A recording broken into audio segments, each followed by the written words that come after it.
Buen día. Hoy en la materia de teorías de la personalidad vamos a empezar con las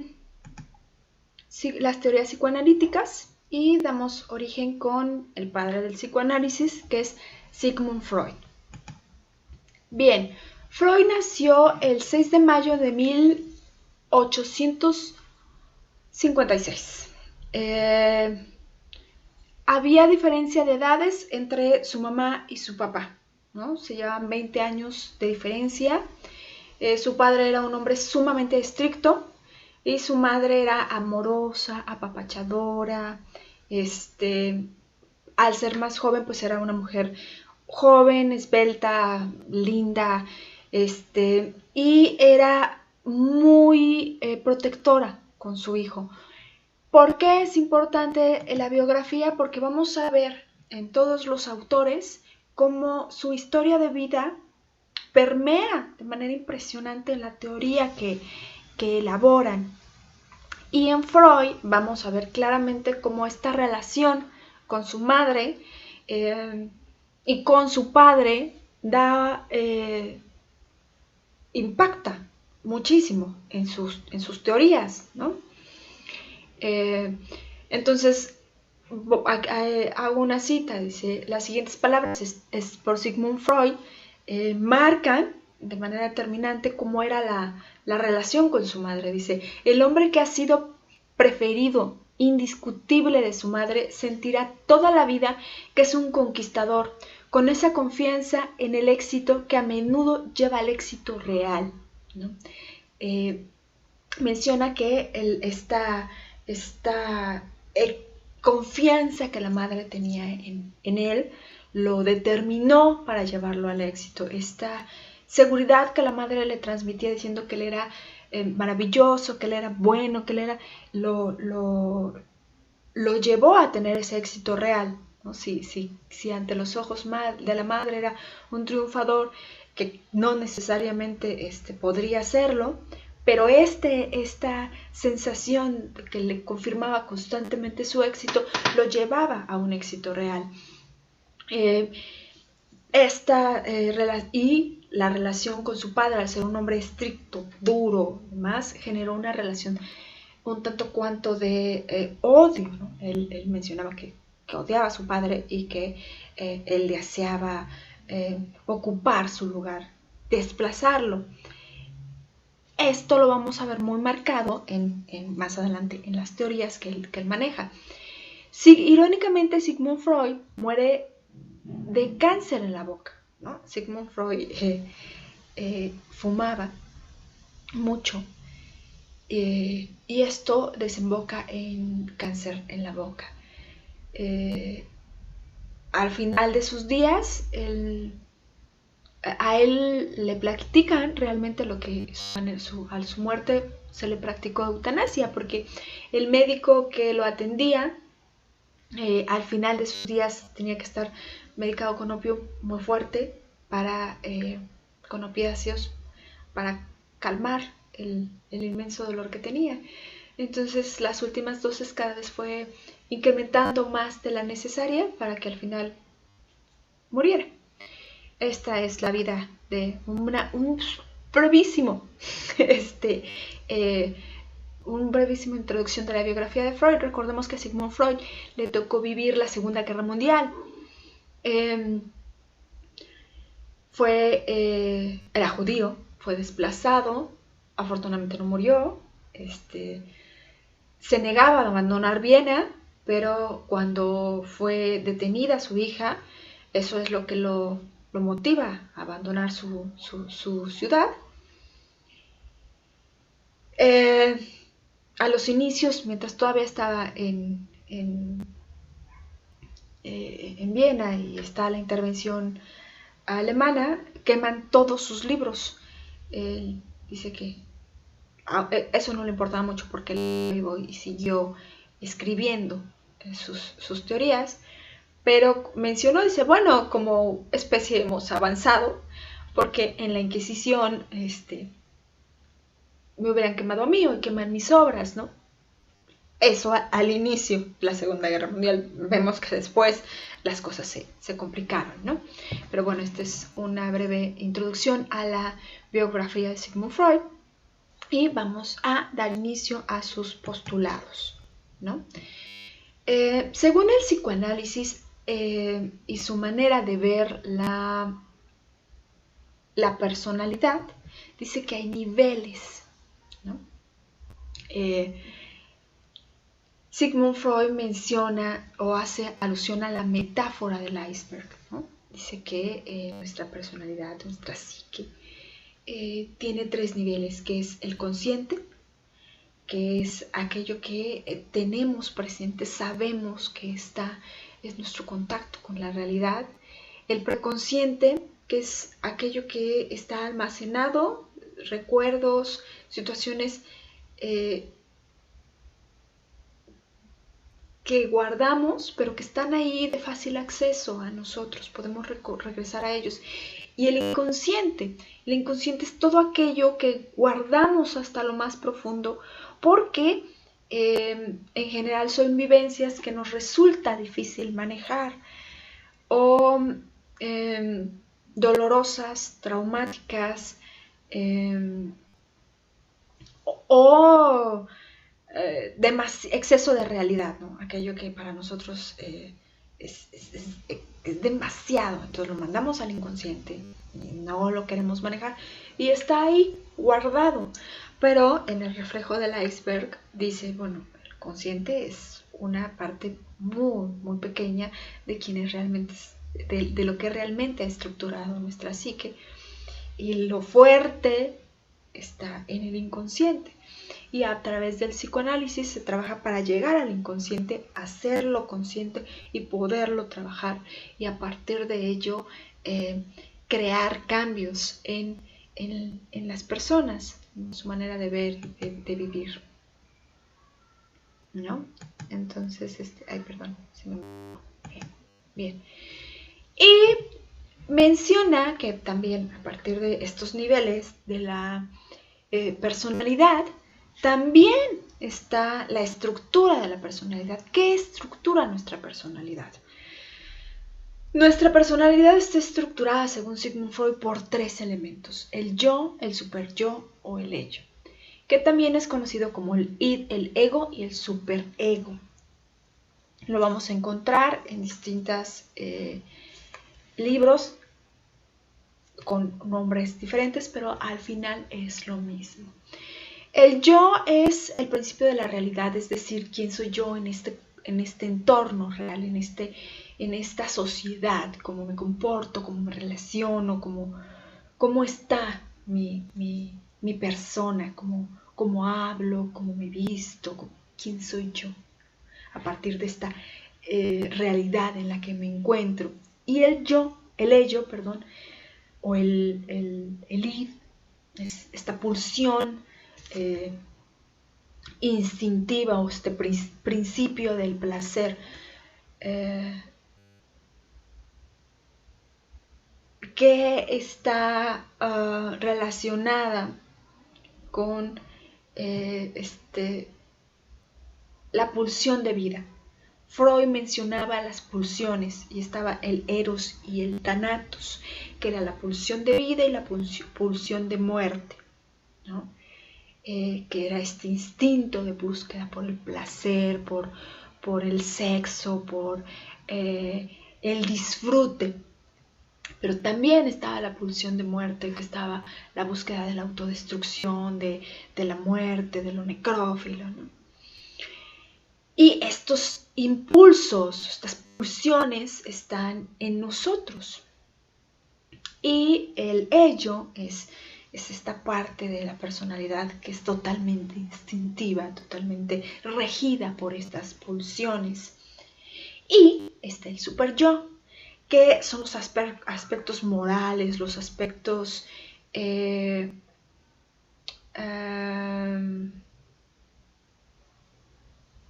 los aspectos del deber ser, ¿no? Los aspectos que socialmente se nos ha enseñado que así se debe de ser, ¿no? Y entonces el yo se encuentra estructurado a partir del ello y el superyo, ¿no? Es el mediador de estas dos formas, de estas dos entes.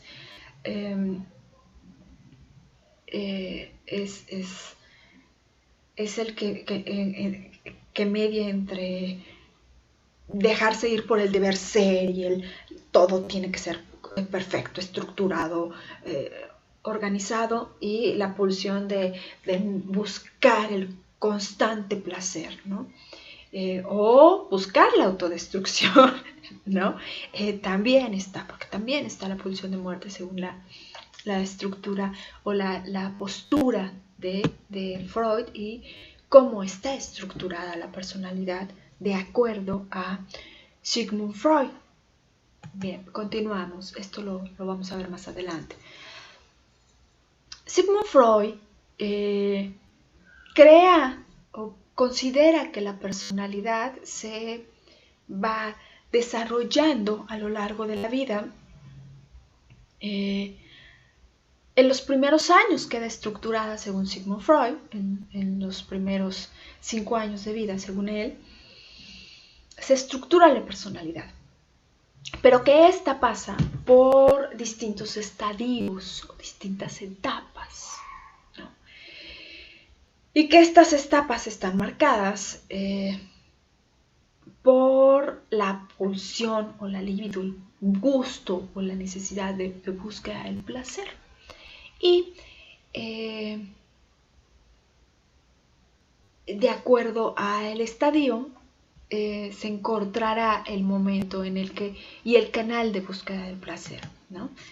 Él menciona que del recién nacido al año y medio el pequeño se encuentra en la etapa oral, en el que busca la satisfacción, la gratificación a través de la boca. Esto se maneja porque generalmente en ese tiempo y en el lapso de tiempo hay los niños son lactantes, ¿no? Los pequeños son lactantes, entonces esta relación con la vida, con el poder existir, está relacionado con el alimento que entra a su cuerpo. Y este alimento no necesariamente es solo físico, ¿no? Es alimento para el alma, ¿no? Es afecto. Entonces, en la forma en la que la madre amamante, la madre alimente al pequeño, se estructurará de manera positiva o negativa su personalidad, ¿no? Se sentirá gratificado, querido o no. También dice que hay que empezar a dar un breve espacio en el que los niños esperen o los bebés esperen un poco por el alimento, porque si son excesivamente gratificados, serán personas sumamente dependientes. Ojo, esto es según la postura de Sigmund Freud. Más adelante veremos otras, ¿no? Y que si no hay una relación ahí o que si hay una situación en esta relación que la fracture o la lacere, podrá haber implicaciones a largo plazo, ¿no? Menciona que cuando las personas no tuvieron una buena resolución en esta etapa, suelen darse las personas que tienen fijaciones orales, ¿no? Se le llama una fijación oral. Los que fuman, por ejemplo, tienen una fijación oral. El que bebe tiene una fijación oral. El que se chupa el dedo tiene una fijación oral. El que se muerde las uñas tiene una fijación oral. Que son situaciones ansiosas ante una relación a una etapa no bien llevada, ¿no? Y viene después la etapa anal. Esta también, curiosamente, está relacionada con el control de esfínteres. Es una etapa en la que los niños generalmente alcanzan el control de esfínteres. Entonces,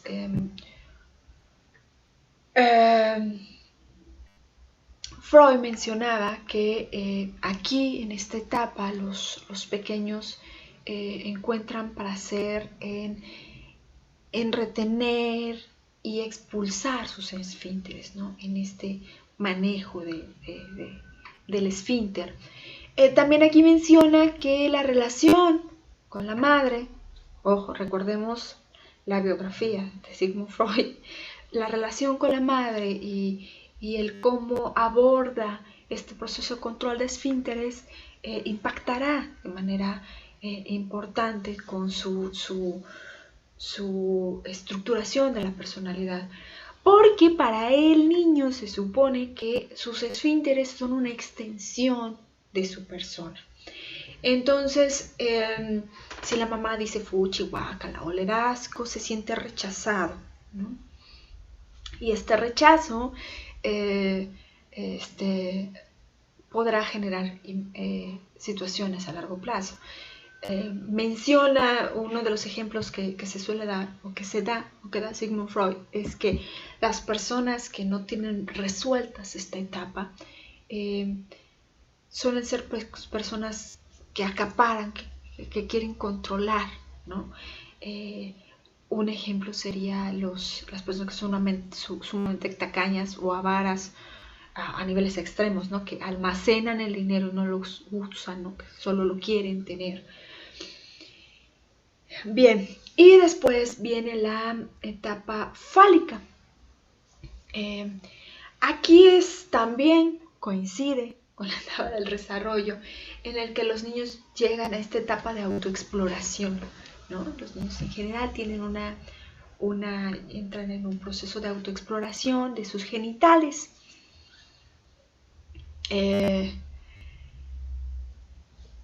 Más adelante vamos a hablar de la exploración de los genitales, en el caso de los niños su pene o el falo, y en el caso de las niñas la vulva o la vagina, ¿no? Aquí Sigmund Freud dice que es cuando la niña se da cuenta que no tiene un pene, y entonces empieza la envidia del pene, que permítanme, ahorita más adelante lo haré como más hincapié en ello. Entonces, también aquí dice que cómo se resuelva esta etapa va más allá de niño, déjate, eso es malo y demás, genera impacto, genera a alguien con represión sexual que podría verse impactada en su vida sexual futura, siendo impotente o teniendo cierto nivel de frigidez o presentando pues como situaciones en cuanto a su acercamiento con el sexo, ¿no? Les da como lo ven como tabú, como algo complejo, ¿no? Y luego viene pasada esta etapa, viene una etapa de latencia, le llama latencia porque ahí como que no hay una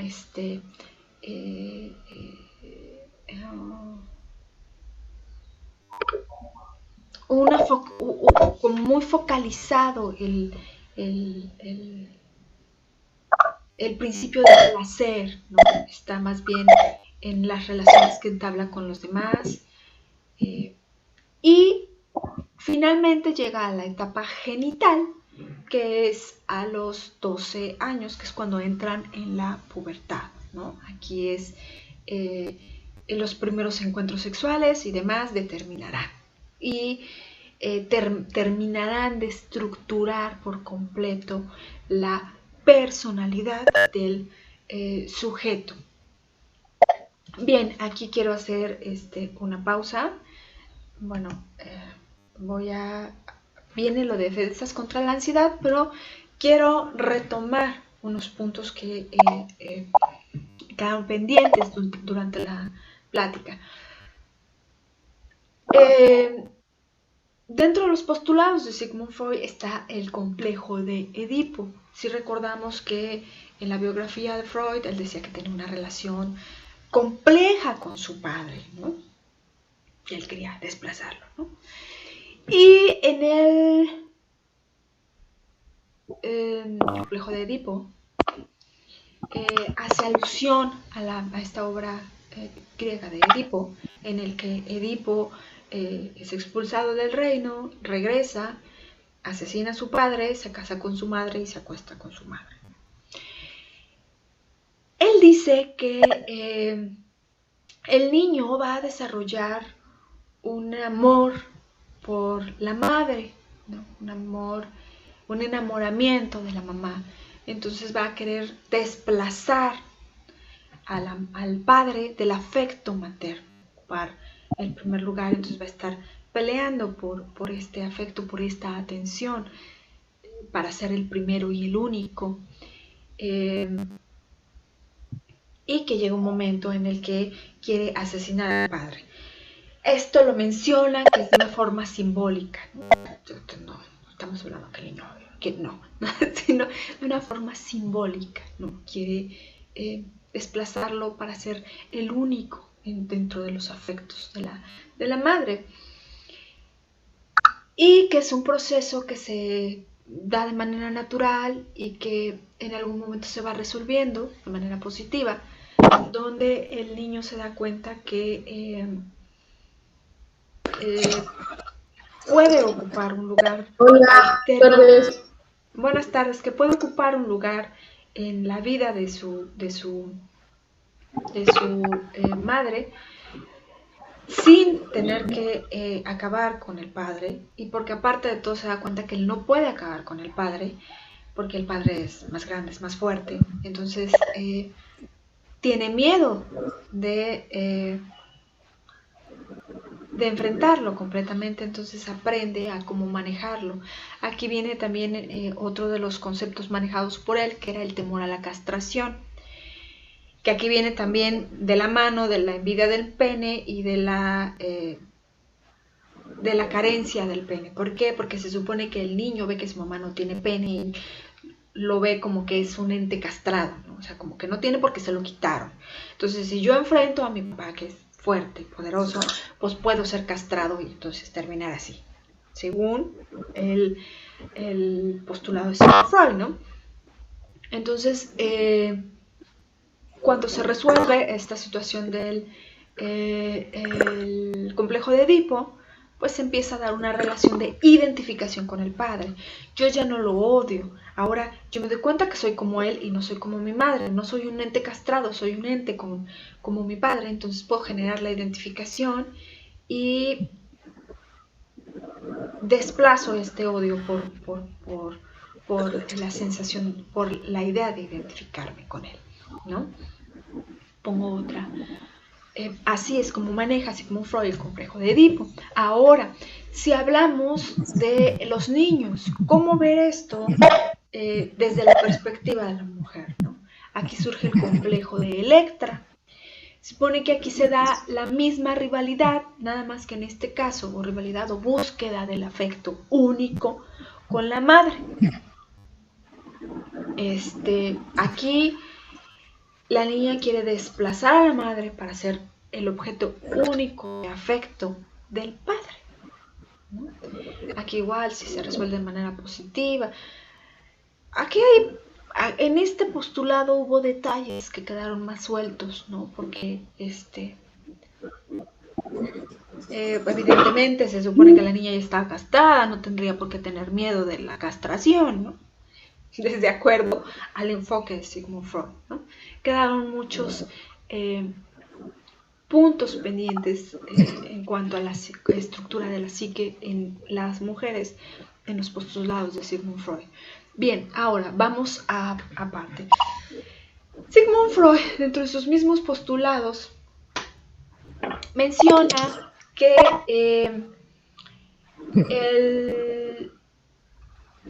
el ser humano tiene ansiedad, genera ansiedad, y la ansiedad es un mecanismo natural del ser humano ante un peligro, ante una amenaza. Esta puede ser una amenaza real o una amenaza imaginaria, una amenaza, una forma en la que el yo se siente amenazado. por algo.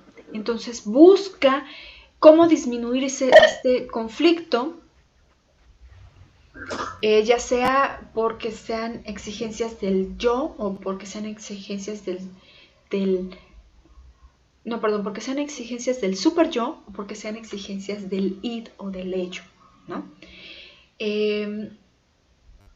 Recordemos que son los valores morales y las pulsiones de líbido, las pulsiones de vida, de muerte, ¿no? Estos mecanismos pueden generar ansiedad por no poder manejar las exigencias de cada uno de ellos. Entonces, y las ve como una amenaza. Entonces surgen estos mecanismos de defensa. Los mecanismos de defensa que menciona son la negación, formación reactiva, proyección, regresión, racionalización y desplazamiento. Bien, la negación es la más común. Como su nombre lo dice, niega la existencia del problema. El problema no existe, no lo veo, aunque esté frente a mis ojos, no lo veo, ¿no? Y niego su existencia y puedo seguir tranquilo con mi vida porque es algo que me afecta tanto que no lo puedo manejar. Entonces no puedo manejarlo, lo niego, lo borro. Esto suele ser un mecanismo muy utilizado, o un ejemplo que se me ocurre en este momento es en el caso de las mujeres que son violentadas, ¿no? O sea, niegan la existencia de la violencia, aunque está ahí, ¿no? Porque entonces la tendrían que enfrentar y siente que no pueden enfrentarla, entonces la niegan. No existe, no está, no la veo, entonces no tengo por qué enfrentarlo. La formación reactiva. La formación reactiva es enfrentar las cosas de una manera contraria a lo que sentimos, ¿no? Un ejemplo podría ser una persona que es sumamente tímida y temerosa e insegura. Podemos ver que suelen ser de esas personas que son más escandalosas y se visten brillante y gritan, porque están utilizando la formación reactiva. Tienen tanto miedo de ser vistos que entonces gritan para que quizás esta estruendez aleje las miradas de ellos, porque entonces es de desagrado, no lo quieren ver porque resulta desagradable, ¿no? Otra suele ser es cuando hay gente que desarrolla formación reactiva ante los afectos, ¿no? Yo quiero una persona, pero esta persona es inalcanzable para mí, entonces la agredo, no demuestro mi afecto, entonces agredo, ¿no? O sea, me cae mal, la odio, ¿no? Es una manera un ejemplo de formación reactiva, ¿no? La proyección, ¿no? Esta es, pues, común, ¿no? Hay algo en mí o de mi existencia que me genera conflicto, entonces esto no lo veo en mí, pero lo proyecto en otro, ¿no? El otro es el que lo tiene, el otro es el que lo tiene que enfrentar, ¿no? Entonces, a eso se refiere, lo proyecta, lo manda hacia otro, ¿no? La regresión, esto es muy común, sumamente común. La regresión es cuando algo da ansiedad, uno busca regresar a una etapa de estas etapas del desarrollo en el que se sintió seguro, se sintió cómodo. Suele regresarse a las etapas de la infancia y se comportan de una forma añeñada, o también en la adolescencia, ¿no? Vemos personas ya grandes que se comportan como adolescentes porque están en una zona, en un momento en el que se sienten cómodos, en una etapa de la vida en la que se sienten cómodos y no tienen que enfrentar lo que les está implicando un problema. El otro mecanismo que también manejan es la racionalización. Aquí es darle una explicación, a veces a lo que no necesariamente tiene explicación, o darle una explicación para estar tranquilo. Un ejemplo se me ocurre ocurre mucho con ante el abandono del padre, ¿no? Los hijos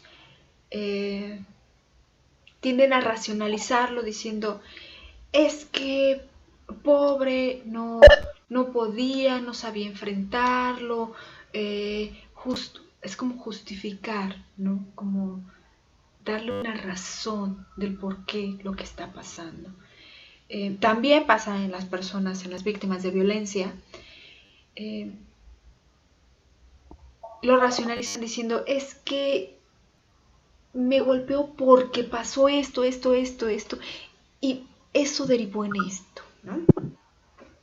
Me pegó porque yo grité y yo no. O sea, justificar, es dar una razón, un porqué. Y el desplazamiento. El desplazamiento es, como su nombre dice, desplazar la emoción.